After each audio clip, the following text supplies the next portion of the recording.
We've got tips and recipes for healthy living. So for fun and inspiration, come and join us in the raw food world. Welcome everybody, this is Matt Monarch with the Raw Food World TV show, still here at the Raw Spirit Fest. And right now, I've got Jameth Sheridan. Hello. Dr. Jameth Sheridan. Yes. Right on. The owner of Healthforce Nutritionals. Yes. And many of you probably know Jameth from the raw foods movement. He's a big proponent of it. And thank you for doing all you do. You're welcome. Yeah. And you personally, are you on a 100% raw food diet? I'm not. 80%, 90%? Anywhere from 70 to 100, depending on the time of year, depending on what I'm doing, how athletic I'm being, and other factors. Do you think someone could succeed on a 100% raw food diet for their entire lives? I haven't found that to be the case. That people my experience has been that people long-term 100% raw for most people is not ideal. I found that it's I'd say approximately 80%. What happens to people that usually go 100% raw in the long run? That some of them tend to get too thin. Others of them tend to just start to develop some weakness or some other problems, which don't necessarily logically make sense because I understand there's no cook stoves on trees and so forth. I understand the whole logic and philosophy. But I've met more raw fooders that have failed long-term trying to be all raw than have succeeded. Many of them, because they won't go to anything cooked, because all cooked food is considered to be poison, even steamed broccoli, they'll end up going to raw animal products or cooked animal products, which are far worse for your health and far worse for the planet than eating whole food vegan cooked foods. I'm not talking about eating vegan junk or crap. I'm talking about actual recognizable food like amaranth, millet, quinoa, sprouted steamed legumes, things that are still food. Right on. What's in those that make it so good for the body? Some people have a hard time building muscles and muscle size. Not everybody, because there's a lot of people that are genuinely all raw with able to build muscles and strength.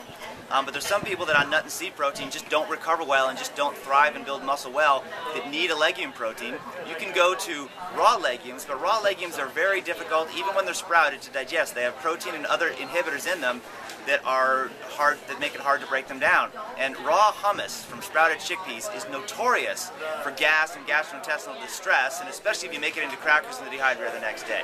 But if you take those chickpeas and you sprout them, and then you steam them, and then make them with raw tahini into hummus, the digestive experience is absolutely awesome, and there's an anti-gas food. It's very nutritious. Oh, that's cool. And there's a lot of people that have gone to eating fish or other animal products on raw because they start to feel like they're craving something, and they're told that they can't have anything that is cooked whatsoever, so they might as well just go all the other extreme.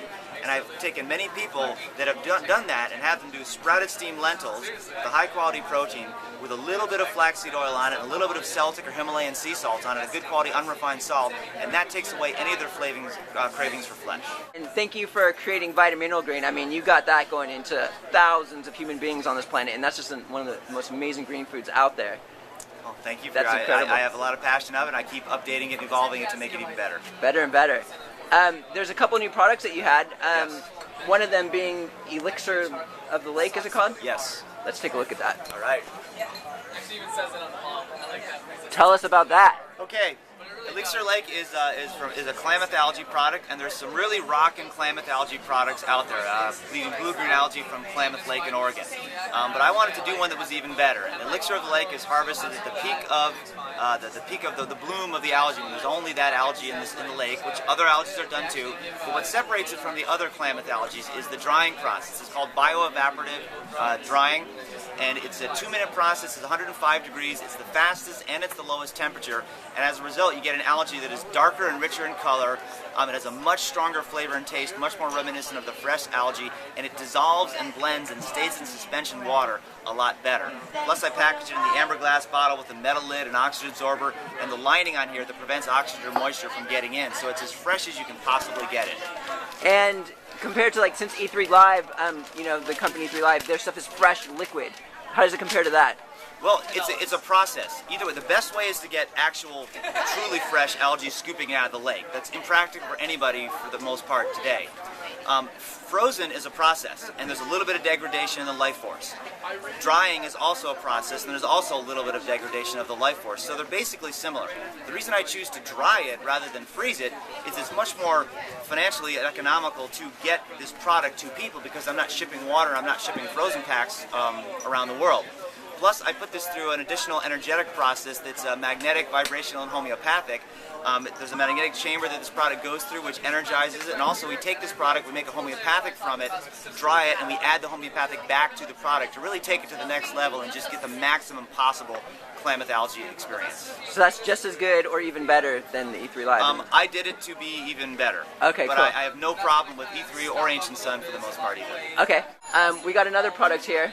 Yes. What is this? It's new, right? This is called Warrior Food. It's a completely different type of, it's a different line. It's not a Healthforce product, but we do make it. It's called Warrior Power Nutritionals. And the reason I came out with this is I wanted to have something for actually the average sports nutrition person, and sports nutrition has absolutely nothing to do with nutrition, at least traditional sports nutrition, that the average person could relate to and hopefully to open up them to whole healthier things. And it's a protein powder, and I want to read you something on it, what is a true warrior. Okay. And actually, the story of Warrior Food I want to tell you, because that tells it all.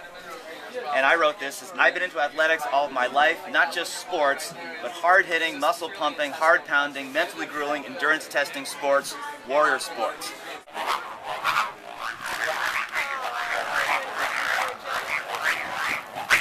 Woo! I'd rather die than be denied my warrior spirit. That's just who I am. Just rock the house, man. I'm also hardcore into health.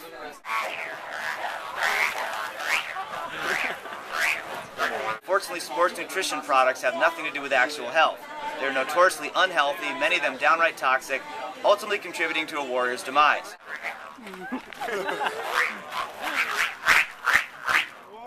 Woo! This is so fun.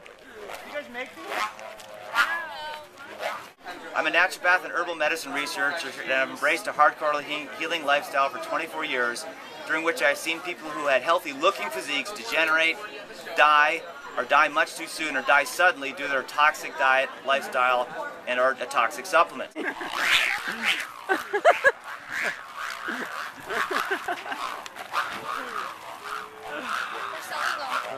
And I don't want that to be the case anymore.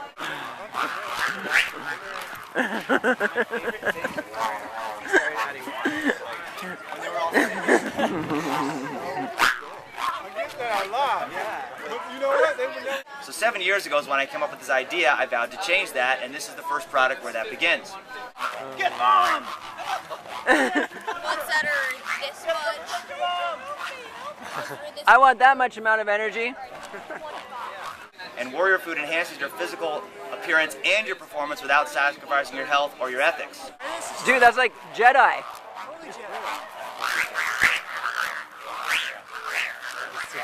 And what is a true warrior? It's easy to be an aggressive, selfish, mean asshole. Just combine a bad attitude with some steroids or take some legal substances that imbalance your body and hormones. Then you're just a barbarian. We're ready. I must destroy you, my young apprentice.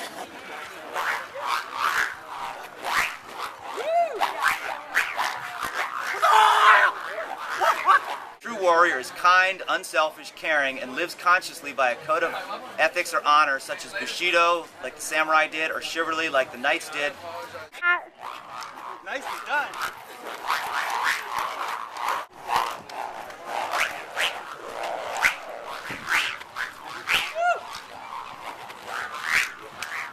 At the same time, is completely willing to stand up for those who need it and unleash a fury of appropriate force should battle be required.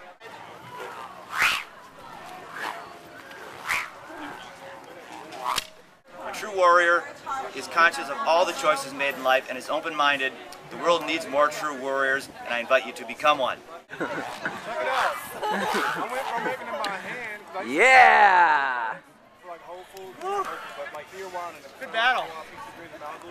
Nice. That is the reason for Warrior Food. Here, let me get a picture of the warriors together. I can email it to you. All right. 1, 2. Is that a raw product? This is a completely raw product. Completely raw, completely vegan. I've got a plain one that's unflavored, that's sprouted rice and hemp, and I've also got a vanilla enhanced, which is enhanced with enzymes, vanilla bean, and it's also enhanced with phycocyanin extract from Elixir of the Lake. And phycocyanin is very supportive and regenerative of the kidneys, and any protein has a little bit of a strain on the kidneys, so which is why the vanilla enhanced one, I built that support for it right in. Right on.